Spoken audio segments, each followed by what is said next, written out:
Señores estudiantes, muy buenas tardes. Mi nombre es Paulina Ortiz, yo soy la coordinadora académica de la Unidad de Educación a Distancia y tengo el honor de presentarles a la magíster Mónica Solís.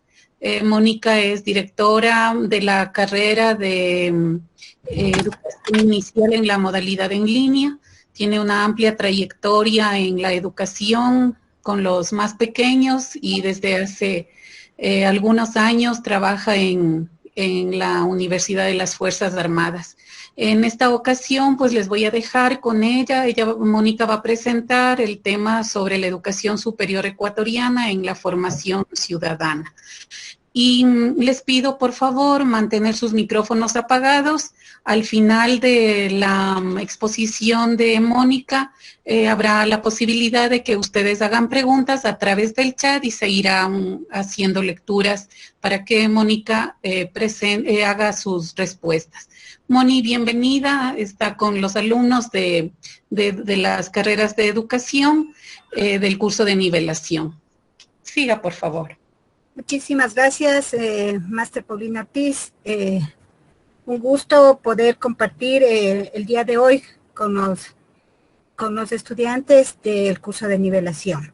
La temática que se va a abordar el día de hoy es Educación Superior Ecuatoriana en la Formación Ciudadana, que está pues enmarcada como contenido dentro del curso de nivelación en la unidad 3. Vamos a un ratito nomás. No me permite pasar. Mi nombre es Mónica Solís. Como les manifestó la magíster Paulina Ortiz, yo soy directora de carrera y docente también en el ámbito de currículo, pedagogía y didáctica.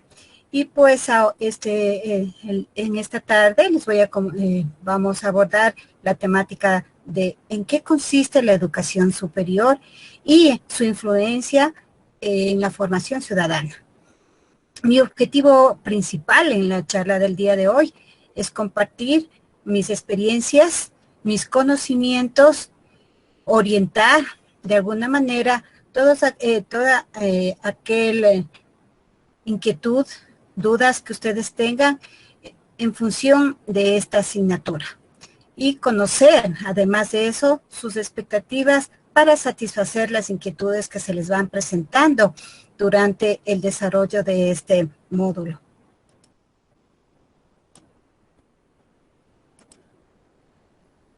Como introducción, ustedes ya conocen su sílabo y es importante reconocer específicamente cuáles son los resultados de aprendizaje que en esta temática se pretende alcanzar. Analizar cómo incide de forma trascendental en el desarrollo del país la educación superior ecuatoriana en la formación ciudadana. Otro resultado de aprendizaje es desarrollar un análisis crítico sobre el contexto de la educación superior en la formación ciudadana y conocer el contexto actual como estudiante en una institución de educación superior, las implicancias de la nueva Ley Orgánica de Educación Superior y otras normativas nacionales e institucionales relacionadas. ¿Qué significa ser estudiante de educación superior? En cada uno de nosotros se nos viene a la mente, quizá cuando iniciamos en nuestro proceso de tercer nivel, pues ahora sí nos corresponde hacer ciencia. Algunos otros empezamos a filosofar y a pensar qué vamos a hacer a futuro, en qué nos vamos a desempeñar profesionalmente, a pensar quizá a cuidar el ambiente. Bueno, se nos viene una cantidad de inquietudes y expectativas para poder desenvolvernos profesionalmente. Ser estudiante universitario significa tener pasión por descubrir y conocer la verdad, tener sed, dice, de entender y hambre de poder, explicar por qué de los fenómenos que observamos. Ser estudiante universitario significa ser protagonista de su propia carrera, es decir, conducir las riendas de su formación superior. Un gran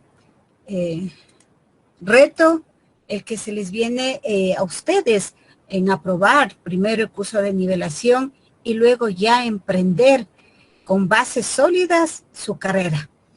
La institución como tal, que se denomina específicamente a través de la CNSI, de la normativa, son los institutos de educación superior.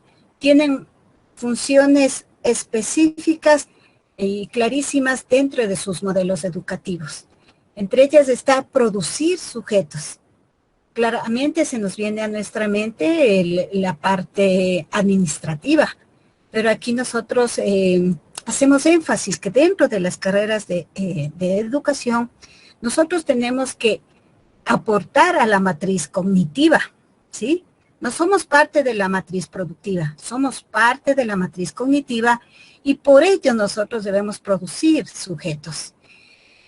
Al producir sujetos nosotros requerimos de un capital cultural y este capital cultural depende muchísimo de una dinámica específica de vinculación de todo el entorno, que es la sociedad, la comunidad mismo, el estudiante y la universidad, la entidad educativa para una formación.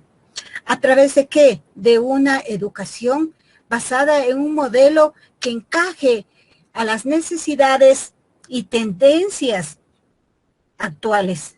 En tal virtud, todas las universidades marcan un plus específico en su modelo educativo para poder no solamente formar, sino desarrollar específicamente su manera personal y también desarrollar habilidades, capacidades y competencias para asegurar un eficiente y un eficaz desarrollo profesional.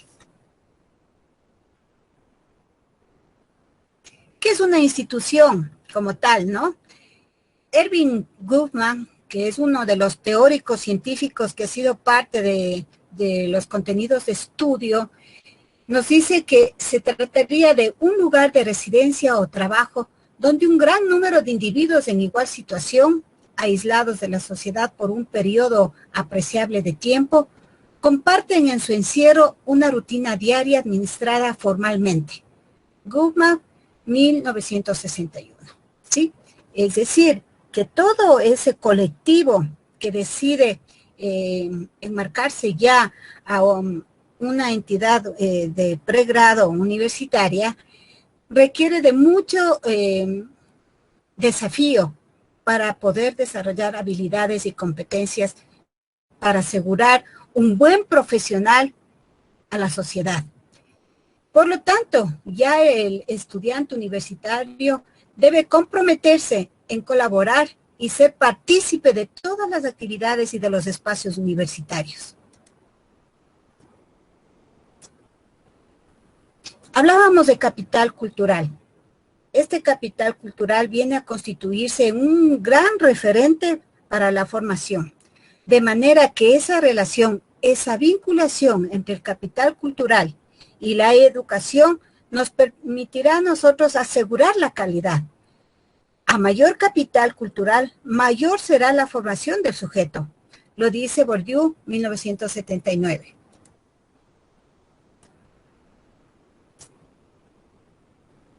¿Qué contiene el capital cultural? El capital cultural está estructurado y comprende algunos indicadores, que son las representaciones, los conocimientos, las habilidades, las actitudes, aptitudes que desarrolla el ser humano como base en sus experiencias familiares y contextuales, es decir, en la persona en su integralidad. Obviamente está sujeto a expectativas, a dudas, inquietudes escolares de acuerdo al modelo de sociedad que exige y que las instituciones de educación superior tienen que ajustarse, alinearse a esas necesidades. Pero para que exista un capital cultural, como ustedes ven ahí, tenemos un elemento fundamental, que es el contexto familiar. Quizá a nivel de del sistema educativo primario, en la educación básica, la familia juega un papel importante y se nota, se integra en algunas actividades, mientras que en la universidad casi no se integra el contexto familiar en sí dentro de las actividades universitarias, pero viene a ser un protagonista mucho más importante, diría yo, que hasta el mismo docente, porque se convierte en un agente educativo que aporta significativamente para su desarrollo personal y de igual manera para su desarrollo profesional.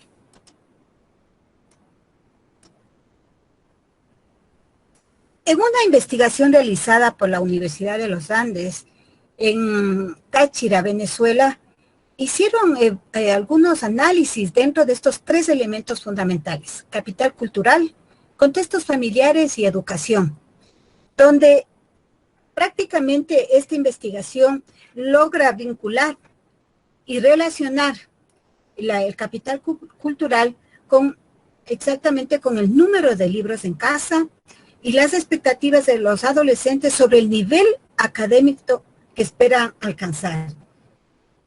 Miren ustedes cómo cambia esta situación al momento, en virtud de que ya no se requiere este número de libros de manera física, pero se requiere de una manera virtual. Entonces, son elementos que a nosotros nos van retroalimentando y van creando un desafío para poder solventar este capital cultural. Porque forman parte, dice, de la participación activa de los padres y de las instituciones, donde se limita la información sobre el rendimiento mismo del estudiante, resaltando el valor de lo que da la institución con el engranaje, la preparación de los docentes para impartir los procesos de enseñanza-aprendizaje. Miren entonces el capital cultural, cómo interviene y relaciona a la familia y a todo lo que conlleva este capital cultural, los elementos, qué sé yo, miren ustedes en el espacio, en sus casas necesitan de un escritorio, de un computador, y obviamente este computador debe contar con la red de la internet. Caso contrario, no podríamos nosotros generar este capital cultural. Cuán importante es entonces tener claro qué es lo que pretende la universidad y cómo ir creciendo con este capital cultural. El entorno familiar, como les he manifestado, también cumple un rol protagónico dentro de la educación, y más aún en la educación superior, porque abarcan 3 dimensiones: la cognitiva, la actitudinal y la procedimental. En la cognitiva, ¿por qué? Porque la familia es la que nos ayuda a desarrollar hábitos de estudio. La familia es nuestra primera escuela. Y también apoya y orienta el proceso de enseñanza-aprendizaje, ¿sí? Miren ahora con la tecnología, lo que está ahora en la escuela básica, que dice, perdón, los homeschool, ¿qué significa la escuela en casa? Eso es la escuela básica. No se diga aún más, con mayor tecnología, mayor presencia y mayor conocimiento de la tecnología para ir desarrollando lo que desde las bases familiares el estudiante fue desarrollando. En la parte actitudinal, la formación en valores, el desarrollo de actitudes influye en las decisiones educativas y del desarrollo profesional. Miren, los valores desde casa. El sistema educativo, ¿qué hace? Orienta esos valores. Y en lo procedimental, obviamente la familia es parte de esa modificación y se nota pues que a pesar de nuestras particularidades culturales, en donde se nota claramente esa modificación, esos cambios de roles y relaciones de poder de los integrantes entre hombres y mujeres, adultos y jóvenes dentro de nuestros hogares.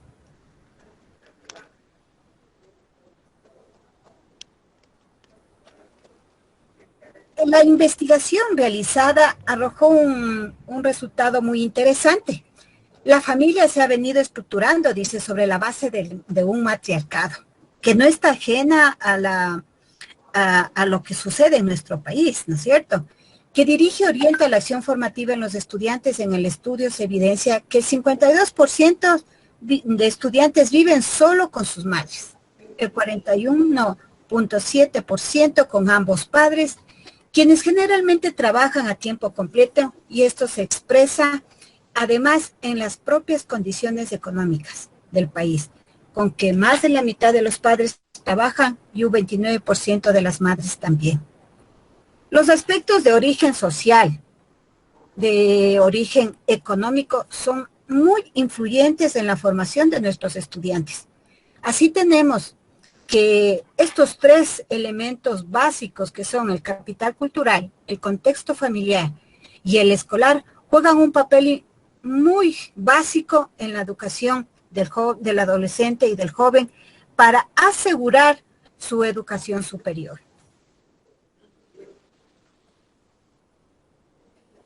Vamos a hacer un poquito de historia, ¿no?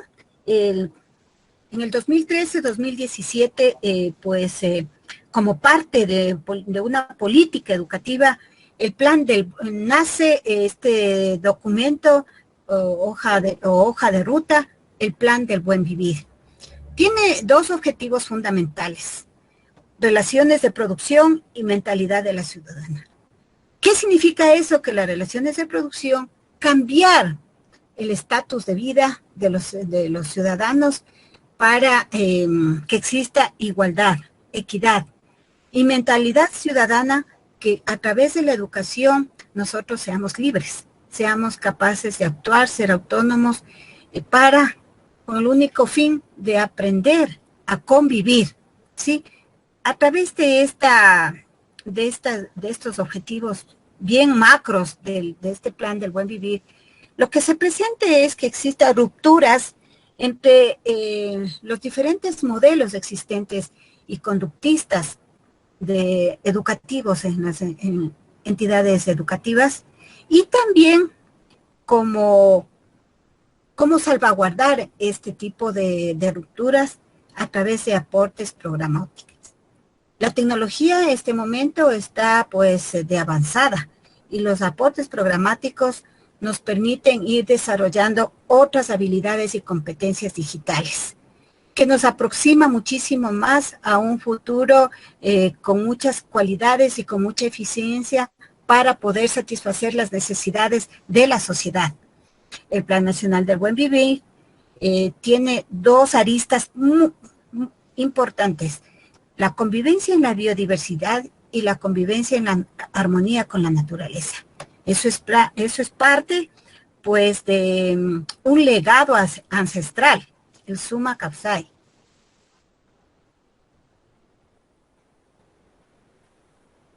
Tenemos varios ejes del Plan del Buen Vivir, ¿sí? La equidad, la revolución del conocimiento, la revolución de la biodiversidad y la excelencia. Esos fueron los ejes planteados en este Plan del Buen Vivir, ¿sí? Pensemos que duró una etapa donde se pudieron cumplir algunas políticas y objetivos de estas políticas para alcanzar estos ejes importantísimos para el desarrollo de la sociedad educativa. Eso hizo que se cambie algunos elementos estructurales, curriculares de las instituciones de educación superior, y más aún en quienes ofertan las carreras de educación, ¿sí? Creo que se hizo un gran trabajo en este análisis para poder solventar todos aquellos desafíos y expectativas que se presentan de acuerdo a las necesidades de nuestra sociedad actual.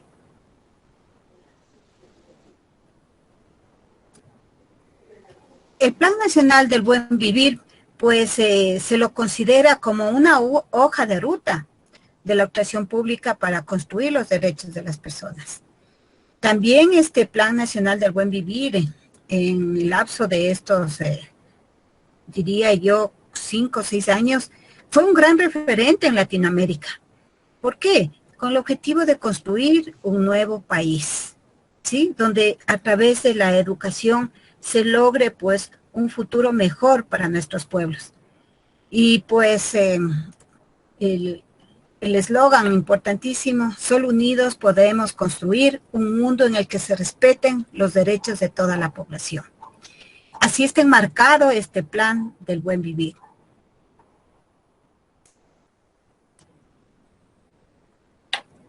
Para ello, pues es importante que como estudiantes conozcamos nuestros deberes, derechos y responsabilidades del ciudadano y del estudiante universitario, ¿sí? Bueno, en realidad el régimen, el reglamento de régimen académico es bien amplio, pero vamos a detallar los principales. En esto no podemos cambiar ni interpretar, sino van textualmente. La educación superior es condición indispensable para la construcción del derecho del buen vivir, en el marco de la interculturalidad, ¿sí? En el respeto a la diversidad y a la convivencia armónica de la naturaleza, ¿sí? Miren, entonces está abarcando todo un contexto social, un contexto natural, y también, pues, uniéndose a estos dos contextos, esta matriz productiva que avanzaría en función de todo lo que nosotros podemos ofrecer, un desarrollo y aporte a la matriz cognitiva.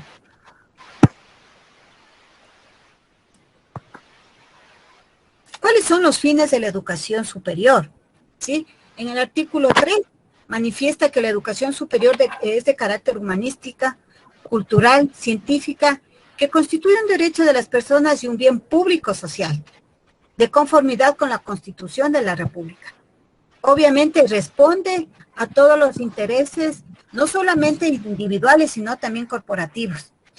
El artículo 4 señala: el derecho de la educación superior consiste en el ejercicio efectivo, miren ustedes, de la igualdad de oportunidades, en función de los méritos respectivos, a fin de acceder a la formación académica profesional con producción de conocimiento de manera pertinente y de excelencia. Es lo que propende, pues, dentro de los modelos educativos de las universidades, de nuestra universidad, es parte de nuestra misión y visión. Bueno, pues para ello también es importante que conozcan en primer plano los derechos y las obligaciones de los estudiantes. ¿Cuáles son? Bueno, en honor, pues, al tiempo, hay una síntesis pequeñita que hay que darle lectura. Entre ellos tenemos acceder y movilizarse, permanecer, egresar y titularse sin discriminación conforme sus méritos académicos. Acceder a una educación superior de calidad y pertinente, que les permite iniciar una carrera académica y o profesional en igualdad de oportunidades. Contar y acceder a los medios y recursos adecuados para su formación superior, garantizados por la Constitución. Participar en el proceso de evaluación y acreditación de las carreras, elegir y ser elegido como representantes de estudiantiles e integrar el cogobierno en el caso de las universidades y escuelas politécnicas, ¿sí?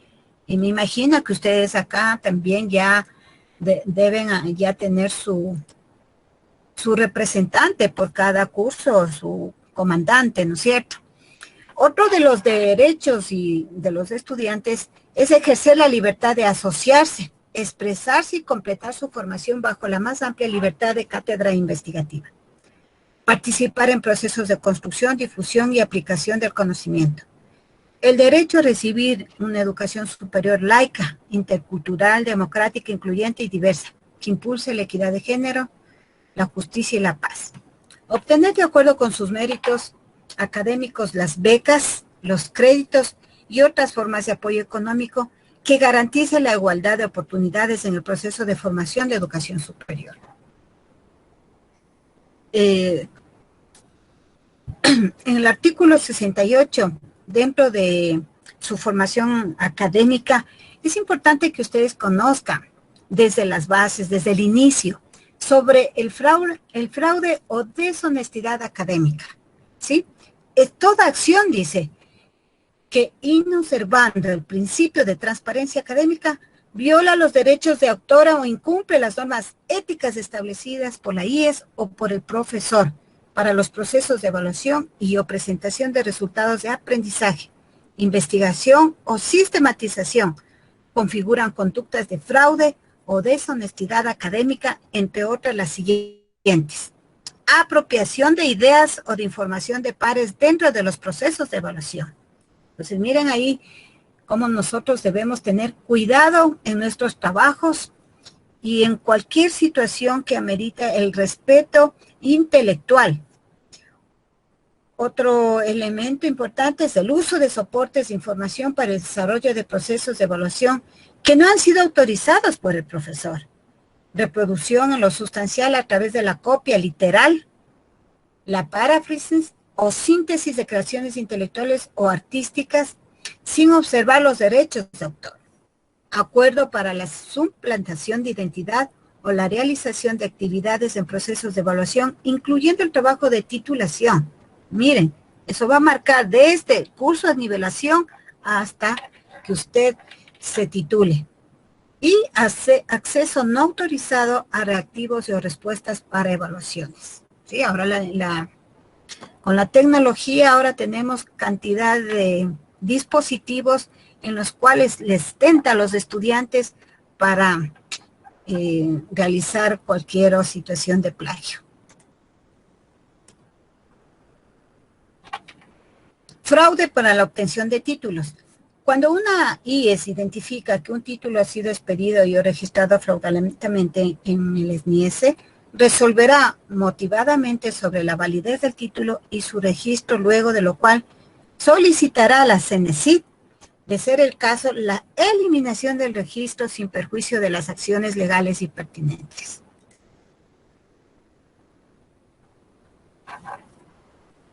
Muchísimas gracias. He concluido con abordando la temática que corresponde a la educación superior y la formación ciudadana. Un gusto haber compartido los elementos macros que son parte de su módulo